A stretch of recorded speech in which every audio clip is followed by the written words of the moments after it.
के जय बोलो कई गौतम के ಇವತ್ತು ಮುದಿಗೆರೆ ಮಜರಾ ಗಡೂರು ಗ್ರಾಮ ಪಂಚಾಯಿತಿಯ ಕಾಂಗ್ರೆಸ್ ಪಕ್ಷದ ಮುಖಂಡರ ಸಭೆಯನ್ನು ಇವತ್ತು ಈ ಒಂದು ತೋಟದಲ್ಲಿ ಹಮ್ಮಿಕೊಂಡಿದ್ದೀವಿ.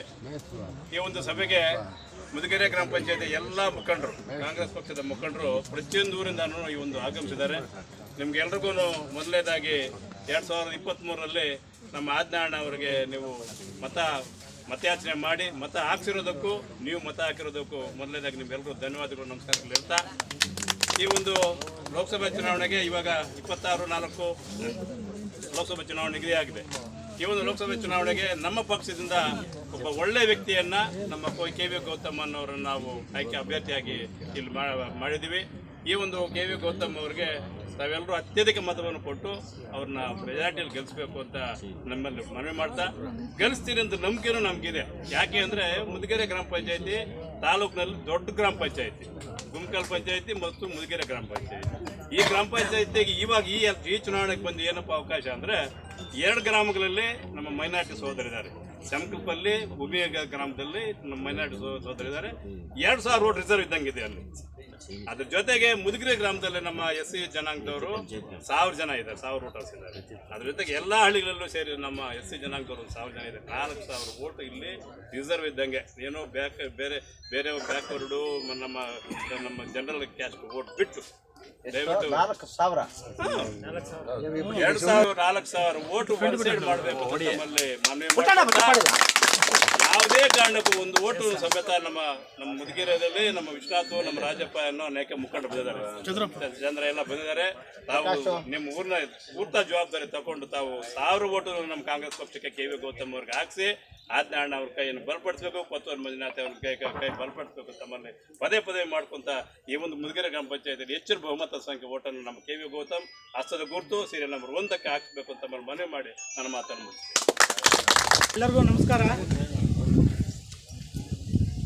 ಈ ವೇದಿಕೆ ಮೇಲೆ ಇರುವಂಥ ನಮ್ಮ ಕಾಂಗ್ರೆಸ್ ಪಕ್ಷದ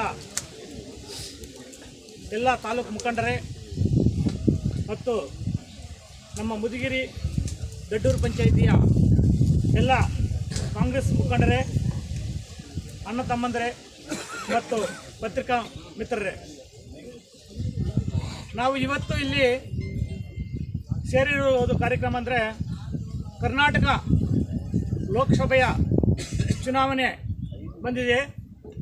ನಮ್ಮ ಕೋಲಾರ ಜಿಲ್ಲೆಯ ಲೋಕಸಭೆ ಕ್ಷೇತ್ರದ ಕಾಂಗ್ರೆಸ್ ಪರವಾಗಿ, ಕಾಂಗ್ರೆಸ್ ಅಭ್ಯರ್ಥಿಯಾಗಿ ನಮ್ಮ ಕೆ.ವಿ.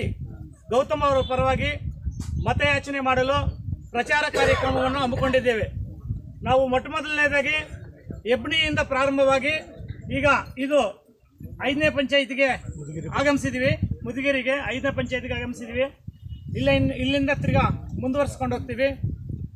ನಾವು ಇವತ್ತು ನಿಮ್ಮನ್ನೆಲ್ಲ ನೋಡ್ತಾ ಇದ್ರೆ ಎಲ್ಲ ದೊಡ್ಡ ಲೀಡರ್ಗಳಿದ್ದೀರಾ ಮುದಿಗೆರೆ ಪಂಚಾಯಿತಿಯಲ್ಲಿ. ನಮ್ಮ ರಾಜೇಂದ್ರನ್ನ ಹೇಳ್ದಂಗೆ ಇದು ದೊಡ್ಡ ಪಂಚಾಯಿತಿ, ಸುಮಾರು 23 ಹಳ್ಳಿಗಳಿದೆ ಅಂತ ಅನಿಸುತ್ತೆ ನನಗೆ.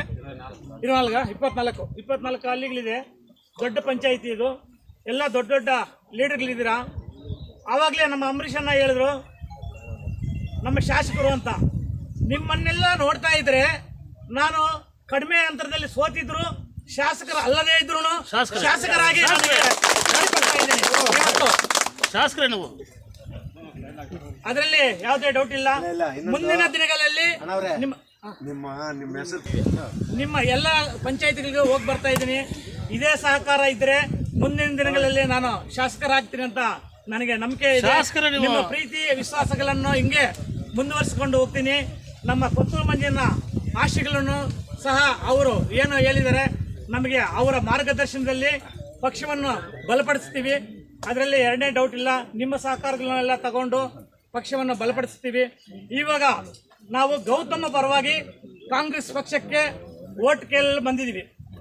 ನೀವು ಪ್ರತಿ ಬೂತ್ಗೂ ಹೋಗಿ ನಮ್ಮ ಗ್ಯಾರಂಟಿ ಯೋಜನೆಗಳನ್ನು ಶ್ರೀರಕ್ಷೆಯಾಗಿ ಮುಂದೆ ಇಟ್ಟುಕೊಂಡು ಪ್ರತಿ ಬೂತಿಗೂ ನಿಮ್ಮ ಜೊತೆಗೆ ಹೆಣ್ಣು ಮಕ್ಕಳನ್ನು ಸಹ ಕರ್ಕೊಂಡೋಗಿ ಪ್ರತಿ ಬೂತ್ಗೂ ನಮ್ಮ ಕಾಂಗ್ರೆಸ್ ಪರವಾಗಿ ನೀವು ವೋಟ್ ಕೇಳಬೇಕಾಗತ್ತೆ.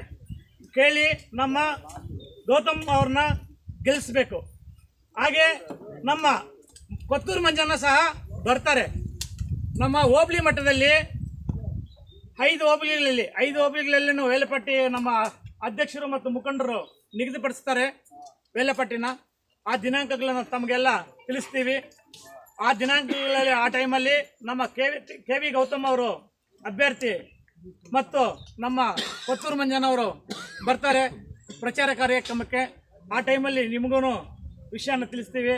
ನಿಮ್ಮ ಕೇಂದ್ರ ಸರ್ಕಾರದ ಬಗ್ಗೆ ನಿಮಗೆಲ್ಲ ಗೊತ್ತಿದೆ. ಈಗ ಎಲ್ಲ ಲೀಡರ್ಗಳು ಹೇಳಿದ್ರು, ನಾವು ಅದನ್ನೇ ಹೇಳಬೇಕಾಗತ್ತೆ. ಅದಕ್ಕೋಸ್ಕರ ನಾವೇನು ಹೇಳೋದಿಲ್ಲ. ಕೆಲವು ಈಗ ಉದ್ಯೋಗ ಸೃಷ್ಟಿ ಮಾಡ್ತೀವಿ ಅಂತ ಹೇಳಿದ್ರು, ಯಾವ ಉದ್ಯೋಗನೂ ಇಲ್ಲ. ಎಲ್ಲ ಹಳ್ಳಿಗಳಲ್ಲೂ ಕೂಡ ನಿರುದ್ಯೋಗಿಗಳಾಗಿ ಹಂಗೆ ಉಳಿದಿದ್ದಾರೆ. ಎಲ್ಲ ನಿಮಗೆ ಗೊತ್ತಿದೆ, ಯಾವ ಉದ್ಯೋಗ ಕೊಟ್ಟಿಲ್ಲ. ಇರೋ ಉದ್ಯೋಗನೇ ಇನ್ನೂ ಹೋಯ್ತು. ಇಷ್ಟೊತ್ತಿಗೆ 12 ಅವರು ವಾಗ್ದಾನದ ಪ್ರಕಾರ, ಅವರು 10 ವರ್ಷದ ಕೆಳಗಡೆ ಕೊಟ್ಟಿರುವ ವಾಗ್ದಾನದ ಪ್ರಕಾರ 12.25 ಕೋಟಿ ಉದ್ಯೋಗಗಳು ಸೃಷ್ಟಿ ಆಗಬೇಕಾಗಿತ್ತು ಇವತ್ತಿನ ಪರಿಸ್ಥಿತಿಗೆ. ಇದುವರೆಗೂ ಯಾವ ಉದ್ಯೋಗ ಸೃಷ್ಟಿನೂ ಇದುವರೆಗೂ ಆಗಿಲ್ಲ. ಸುಮ್ಮನೆ ಉದ್ಯೋಗ ಸೃಷ್ಟಿ ಮಾಡ್ತೀವಿ ಅಂತ ಹೇಳ್ತೀವಿ, ಯಾವ ಉದ್ಯೋಗನೂ ಇಲ್ಲ. ಉದ್ಯೋಗ ಮಾಡ್ತಾ ಈಗ GST ತಂದುಬಿಟ್ಟು 14% 15% GST ತಂದುಬಿಟ್ಟು ಚಿಕ್ಕ ಕಂಪನಿಗಳೆಲ್ಲ ಮುಚ್ಕೊಂಡು ಹೋಗೋಯ್ತು. ಈಗ ಅವ್ರಿನ್ನೂ ನಿರುದ್ಯೋಗಿಗಳಾಗ್ಬಿಟ್ಟು ಬಜಾರ್ಗೆಲ್ಲ ಬಂದ್ಬಿಟ್ರು. ಈಗ ದೊಡ್ಡ ಕಂಪ್ನಿಗಳಿಗೆಲ್ಲ ನಿಮಗೆ ಗೊತ್ತಿದೆ, ಎಲ್ಲ 1ನೇ ಹಂತದ ಅವಾಗಲೇ ಹೇಳ್ತಾರಲ್ಲ ಮೋದಿಗಳು ಹೆಸರು ಯಾವ ಮೋದಿ, ನೀರವ್ ಮೋದಿ, ಅಂಬಾನಿ, ಮತ್ತೊಂದು ಹೇಳಲ್ಲ ಅದಾನಿ, ಎಲ್ಲ ಆ ಕ್ಯಾಟಗರಿ ಅವರಿಗೆಲ್ಲ ಈ 5 ವರ್ಷದಲ್ಲಿ 10 ಲಕ್ಷ ಕೋಟಿಗಳನ್ನ ಮನ್ನಾ ಮಾಡಿದ್ದಾರೆ. ನಿಮ್ಗೆ ಗೊತ್ತಿದೆಯಾ ಇಲ್ವೋ? ಮೊನ್ನೆ ಟಿವಿಯಲ್ಲಿ ಬರ್ತಿತ್ತು, 10 ಲಕ್ಷ ಕೋಟಿಗಳು ಮನ್ನಾ ಮಾಡಿರೋದು ಎಲ್ಲಿ? ಈ 5 ವರ್ಷದಲ್ಲಿ ಮಾತ್ರ. ಇನ್ನ 2ನೇ ಹಂತದ ನಾಯಕರ ಲೆಕ್ಕ ಹಾಕಿದ್ರಾಗೆ ಇನ್ನು 20 ಲಕ್ಷ ಕೋಟಿಗಳು